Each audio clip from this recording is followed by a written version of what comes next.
Sebuah hadis menyatakan, "Lan tazula qadama 'abdin yaumal qiyamah hatta yus'ala an arba'i khisalin."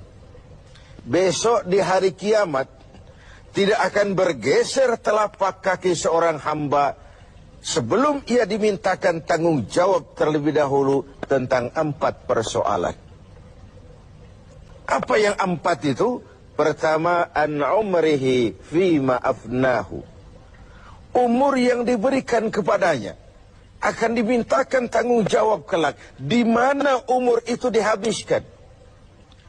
Sejak kita akil balik sampai ajal datang merenggut nyawa, di mana umur itu dihabiskan?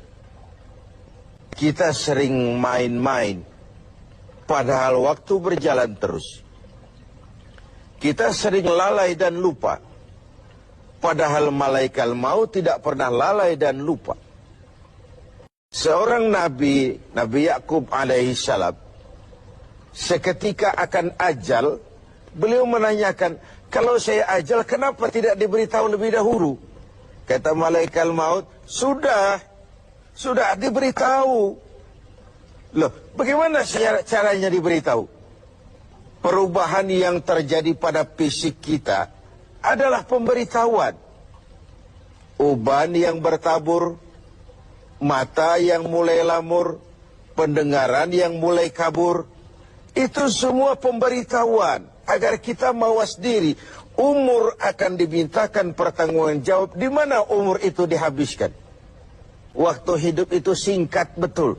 Namun waktu yang singkat akan terasa ada manfaatnya kalau kita bisa memanfaatkannya dengan yang sebaik-baiknya.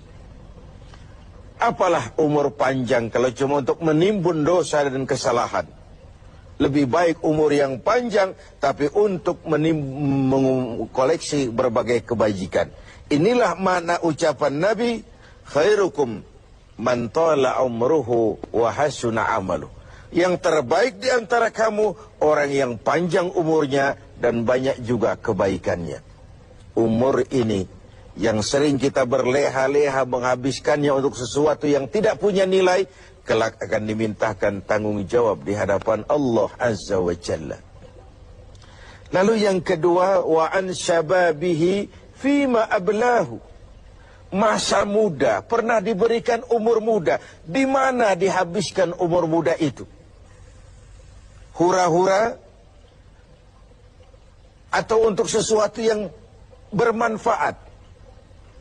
Dahulu ada seorang selebritis lah kalau zaman kita sekarang.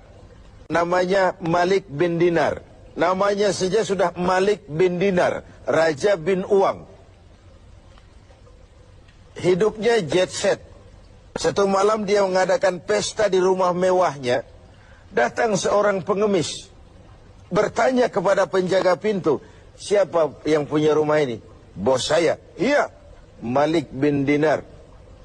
Oh, orang kaya? Orang kaya. Selebriti? Selebriti. Dia hamba apa orang merdeka? Dia orang merdeka. Kalau hamba bagaimana bisa pesta sehebat ini? Orang tua itu senyum lalu bilang, sampaikan kepada bosmu Malik bin Dinar, dia memang orang merdeka. Kalau dia hamba, bukan seperti ini pekerjaannya. Dia orang merdeka. Dilarang tidak terlarang, dicegah pun tidak tercegah. Merdeka dia memperturutkan hawa nafsunya. Kalau dia hamba Allah, bukan begini pekerjaannya. Menghabiskan waktu untuk pesta, hura-hura, sesuatu yang tidak ada gunanya.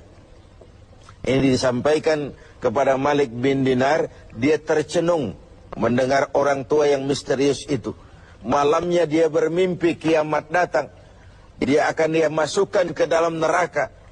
Karena itulah lalu dia bertobat dan kemudian menjadi ahli sufi yang terkenal, Malik bin Dinar.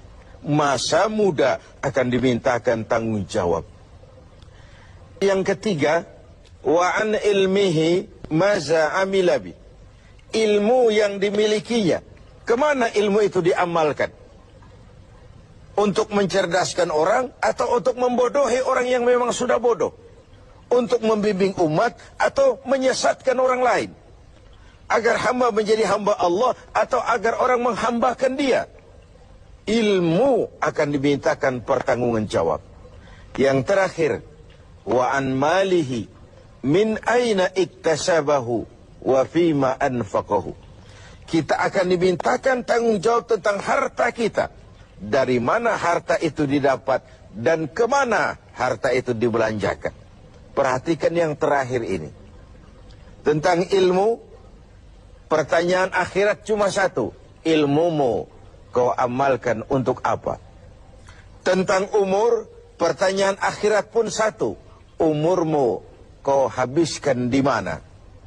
Tentang masa muda, pertanyaan akhirat juga satu. Masa mudamu kau gunakan buat apa? Tapi khusus tentang harta, pengadilan akhirat bertanya dua. Hartamu kau dapat dari mana dan kau belanjakan kemana? Dari mananya dan kemananya. Kadang didapat dari cara yang benar, tapi dibelanjakan untuk yang tidak benar. Atau bisa juga didapat dari cara yang tidak benar, dibelanjakan kepada jalan yang benar. Itu pun tidak mungkin kedua-duanya. Semoga kita menjadi orang yang bisa mempertanggungjawabkan baik umur, masa muda, ilmu pengetahuan, dan harta yang dititipkan Allah kepada kita.